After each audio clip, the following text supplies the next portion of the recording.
மக்களே இப்போ நான் சொல்கிறது உங்களுக்கு கண்டிப்பாக ஷாக்கிங்காக தான் வந்து இருக்கும். திவ்யா உள்ளர வரும்போது வேறு லெவலில் வந்துட்டு இருந்தாங்க. சில சம்பவங்கள்லாம் தரமாக வந்து பண்ணிட்டு இருந்தாங்க. குறிப்பாக நேத்திக்கு கேப்டன் பதவி ஏற்றதுக்கப்புறம் சில பல ரூல்ஸ் அண்ட் ரெகுலேஷன்ஸ் எல்லாம் வந்து போட்டாங்கல்ல.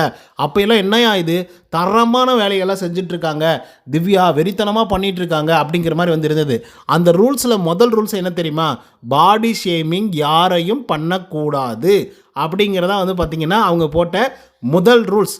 ஆனால் அவங்களே ஆல்ரெடி அவன் மூஞ்சி நசுக்கி போய் தான் இருக்கு அப்படின்னு சொல்லி ஒரு நபரை வந்து குறிப்பிட்டு பாடி ஷேமிங் வந்து பண்ணுறாங்க.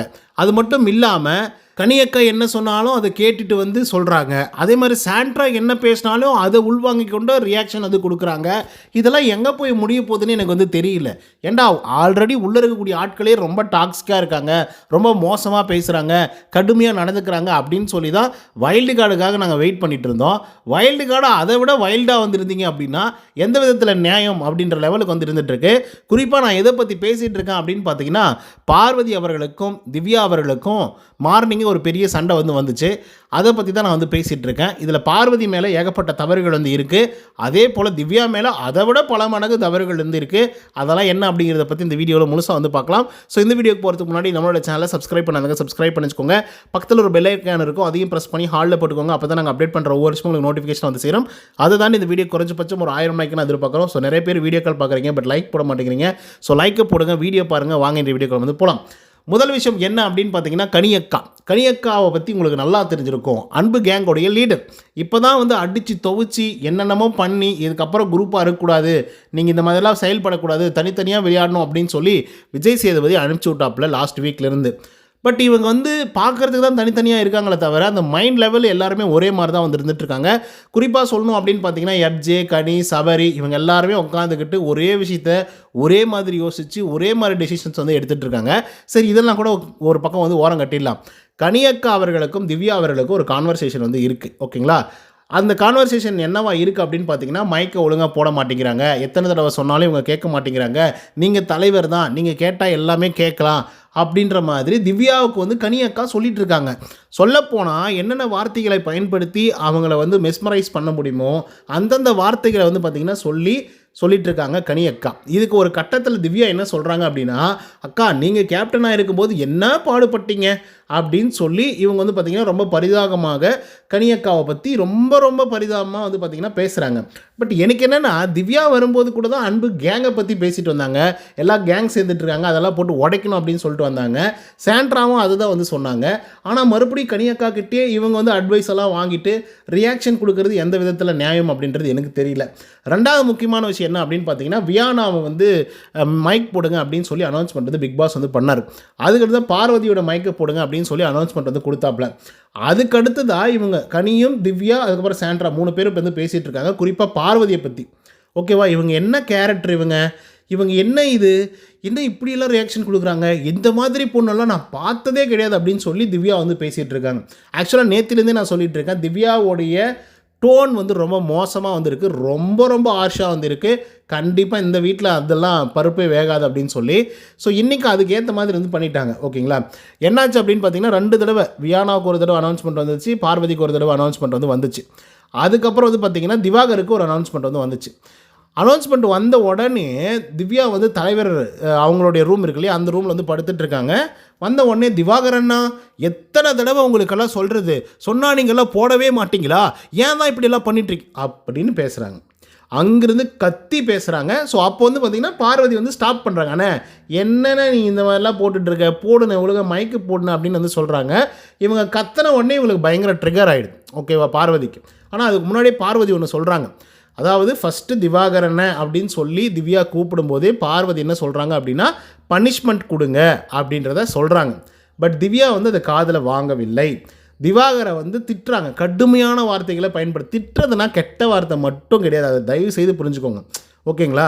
கடுமையாக இது பண்ணுறது என்ன, நீங்கள் எத்தனை தடவை உங்களுக்கெல்லாம் சொல்கிறது, சொன்னால் நீங்கள்லாம் புரிஞ்சிக்கவே மாட்டிங்களா, விருப்பம் இருந்தால் போட்டுக்கோங்க, எல்லாம் எடுத்து கழட்டி விசாட்டிட்டு வெளியே போயிட்டே இருங்க அப்படின்ற லெவலுக்கு வந்து பேசிகிட்டு இருக்காங்க திவ்யா. இது வந்து பார்வதிக்கு பொறுக்கவில்லை.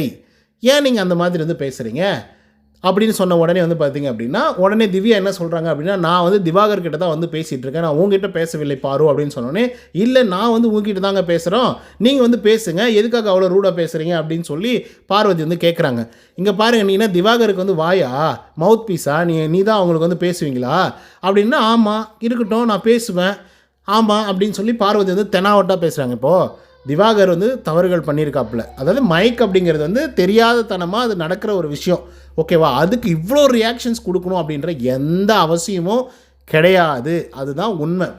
அவ்வளோ ரியாக்ஷன் கொடுத்து அவ்வளோ கடுமையான டோனில் வந்து பேச வேண்டிய அவசியமும் இல்லை. இதுக்கு பார்வதி ரியாக்ஷன் கொடுத்ததும் பெரிய தப்பு, ஓகேவா? ஸோ இதுக்கிடையிலே இவங்க 2 பேருக்கும் ஒரு கான்வர்சேஷன் வந்து நடந்துகிட்ருக்கு. நீனா அவங்களுடைய மவுத் பீஸா, நீ உன்னுடைய பேச்சுக்கே நான் வரல, நீ இந்த மாதிரிலாம் பேசாத அப்படின்னு சொல்லி திவ்யா சொல்கிறாங்க. அதுக்கு பார்வதி வந்து ஆமாம் நான் பேசுவேன், அப்படி தான் பேசுவேன், இது ஒன்றும் இது இல்லை அது இல்லை அப்படின்ற மாதிரி பேசிகிட்டு இருக்காங்க. இப்போ இந்த பிரச்சனை கொஞ்சம் கொஞ்சமாக டைலூட் ஆகுது, பார்வதி அமைதியாகிறாங்க, அதுக்கப்புறம் திவ்யாவும் அமைதியாகிறாங்க, அதுக்கப்புறம் டிஸ்கஸ் பண்ணுறாங்க, ஓகேங்களா? கனிக்கிட்டையும் அதுக்கப்புறம் சாண்ட்ரா கிட்டையும் டிஸ்கஸ் பண்ணுறாங்க. பார்வதி வந்து திவாகர் கிட்ட சொல்கிறாங்க, அதாவது சொல்கிற விதம்னு ஒன்று இருக்குது, ஓகேவா? ஏன் இப்படி பண்ணுறீங்க, மைக்கை கழட்டி போட்டுருங்க, உங்களுக்கு விருப்பம் இல்லைன்னா இருங்க, இல்லைன்னா அப்படி இப்படின்லாம் பேச வேண்டிய அவசியம் என்ன இருக்குது? மைக்கு போடுங்கன்னு சொன்னால் போட போகிறோம், டெக்னிக்கல் ஃபால்ட் இருக்குது அப்படின்றனா பிக் பாஸ் கூப்பிட போகிறாரு, அது வந்து ஏதோ ஒன்று பண்ண போகிறோம், அதுக்கு எதுக்கு இப்படி ஒரு ரியாக்ஷன்ஸ் வந்து கொடுக்கணும் அப்படின்னு சொல்லி பார்வதியோடைய நியாயம் வந்து இருக்குது. இன்னொரு பக்கம் திவ்யா அவர்கள் வந்துருக்காங்க இல்லையா, அவங்கக்கிட்ட கனி வந்து என்ன சொல்கிறாங்க அப்படின்னா, உங்ககிட்ட நான் எந்த உரிமையும் கொடுக்கல இதை பற்றி பேசுகிறதுக்கு அப்படின்னு சொல்லுங்கன்றாங்க. பார்வதியை பார்த்து உங்ககிட்ட எந்த உரிமையும் நான் உங்களுக்கு கொடுக்கல, நீங்கள் என்கிட்ட பேசுகிறதுக்கு அப்படின்றத சொல்லுங்கள் அப்படின்னு சொல்லி திவ்யா கிட்ட கனி சொல்கிறாங்க. இதுக்கு திவ்யா வந்து உடனே அந்த செகண்டே வந்து பார்த்திங்க அப்படின்னா மறுபடியும் பார்வதி இந்த மாதிரி பேசுகிற வேலையெல்லாம் வச்சுக்காதீங்க, இதெல்லாம் சரியில்லை, உங்களுக்கு எந்த உரிமையும் கொடுக்கல இதை பற்றி நீங்கள் பேசுகிறதுக்கு, நான் திவாகர் கிட்ட பேசிகிட்டு இருக்கேன், நீங்கள் பேச வேண்டிய எந்த அவசியமும் இல்லை அப்படின்னு சொல்லி திவ்யா அவர்கள் வந்து உடனே பார்வதி கிட்ட வந்து பார்த்திங்கன்னா மோத ஆரம்பிக்கிறாங்க. அப்புறம் டெக்னிக்கல் ஃபால்ட்டெல்லாம் இருந்தாக்கா பிக் பாஸே கூப்பிடுவார், பேட்டரி சூடாகிடுச்சு இதாகிடுச்சு அதாகிடுச்சுன்னா பிக் பாஸ் கூப்பிடுவார், நீங்கள் அப்போ போயிட்டு ஸ்டோர் ரூமில் வைங்க, அதை விட்டுட்டு இப்போ மைக்கை போடாததுக்கு தான் நான் வந்து கேட்டுட்ருக்கேன், நான் இந்த வீட்டோட தலைவர், நான் அது எல்லாத்தையுமே வந்து கேட்பேன், எனக்கான எல்லா உரிமையும் இருக்குது, நான் நார்மல் கண்டஸ்டண்ட்டாக இருந்தேன்னா இதை நான் கேட்கவே மாட்டேன் அப்படின்னு சொல்லி திவ்யா வந்து சொல்கிறாங்க. இந்த வாதம் கரெக்டு. ஆனால் கனியக்கா சொன்னதுக்கப்புறம் உங்களுக்கு எந்த உரிமையும் கொடுக்கல, நீங்கள் அதை பற்றி பேசாதீங்க அப்படின்னு சொன்ன வார்த்தையை அப்படியே சொல்கிறீங்களே திவ்யா, உங்களுக்கு என்ன கொஞ்சம் இல்லையோ அப்படின்ற மாதிரி வந்து தோணுது. நான் வந்து யாரையும் சப்போர்ட் பண்ணல, I'm not supporting any one, okay? பார்வதியும் வந்து தப்பு தான் பண்ணுறாங்க, திவ்யாவும் அந்த டோனில் சொல்லிடக்கூடாது, தப்பாக தான் வந்து பேசுகிறாங்க, அதுவும் இன்னொருத்தர் சொல்லி பேசுகிறாங்க பார்த்தீங்களா, இது ரொம்ப மோசமாக வந்து இருக்குது. அதுக்கடுத்த சாண்ட்ரா வந்து இருக்காங்க பாருங்கள், அவங்க என்ன சொல்கிறாங்க அப்படின்னா, நீ பேசிக்கிட்டே இருக்கு, ஸ்க்ரீன் ஸ்பேஸ் வந்து கொடுக்காத, திரும்ப திரும்ப பேசிக்கிட்டே வந்துடு, அவள் கத்திக்கிட்டே வந்து இருக்கட்டும்ன்றாங்க. சண்டை போயிட்டே வந்து இருக்குது. அப்போ சாண்ட்ரா வந்து திவ்யா கிட்ட சொல்கிறாங்க, ஸ்க்ரீன் ஸ்பேஸ் தந்துடாத, திரும்ப திரும்ப பேசு, அப்போ தான் அவள் வந்து வரமாட்டா ஸ்க்ரீனில், கத்திக்கிட்டே இருக்கட்டும் அப்படின்னு வந்து சாண்ட்ரா சொல்கிறாங்க. அந்த வேலையை மறுபடியும் திவ்யா வந்து பண்ணுறாங்க.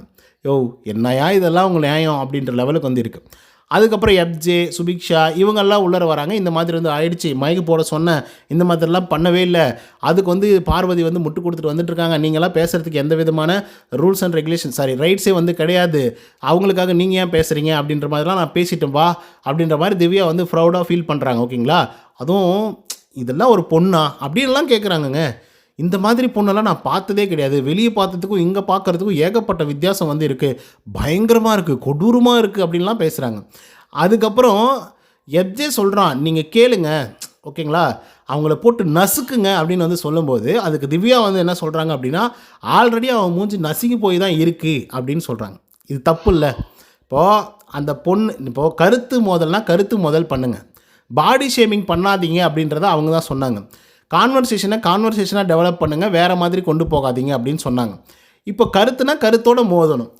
அவங்க மூஞ்சியே வந்து நசுங்கி போய் தான் இருக்குதுன்னு சொல்கிறது, இந்த பொண்ணு நான் வெளியே பார்த்துருக்கேன் அதை விட ரணக்கொடூரமாக வந்து இருக்கா அப்படின்னு சொல்கிறது, கேரக்டர் அசாசினேஷன் வந்து பண்ணுறது, கனியக்கா என்ன சொல்கிறாங்களோ அதெல்லாம் கேட்டு வந்து பண்ணுறது, எப்ஜே என்ன சொல்கிறானோ அதை கேட்டு பண்ணுறது, சாண்ட்ரா என்ன சொல்கிறாங்களோ அதை கேட்டு திவ்யா பண்ணிகிட்ருக்காங்க.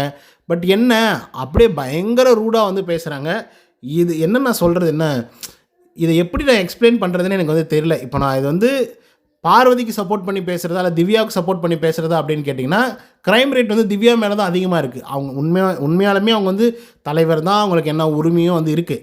பட் எல்லாரையும் டிஸ்கஸ் பண்ணி அவங்க என்ன சொல்கிறாங்க இவங்க என்ன சொல்கிறாங்கலாம் கேட்டுட்டு அதுக்கு ஒரு ரிஃப்ளெக்ஷன் வந்து கொடுக்குறாங்கல்ல, அது வந்து ரொம்ப தப்பாக வந்து இருந்துகிட்ருக்கு. ஸோ இதை பற்றின ஒரு கருத்துக்கள் என்ன அப்படிங்கிறத கமெண்ட்ஸில் சொல்லுங்கள். ஏன்னா இதுக்கு வந்து என்னால் கருத்து சொல்ல முடியாது. சொன்னேன் அப்படின்னா நீங்கள் அவங்களுக்கு பிஆர் இவங்க பிஆர்னு சொல்லுவீங்க. ஸோ இதை பற்றின உங்களோட கருத்துக்கள் என்ன அப்படிங்கிறத கமெண்ட்ஸில் சொல்லுங்கள். இந்த வீடியோ பிடிச்சிருந்தா லைக் அண்ட் சப்ஸ்கிரைப் பண்ண மறந்துடாதீங்க. நன்றி, வணக்கம்.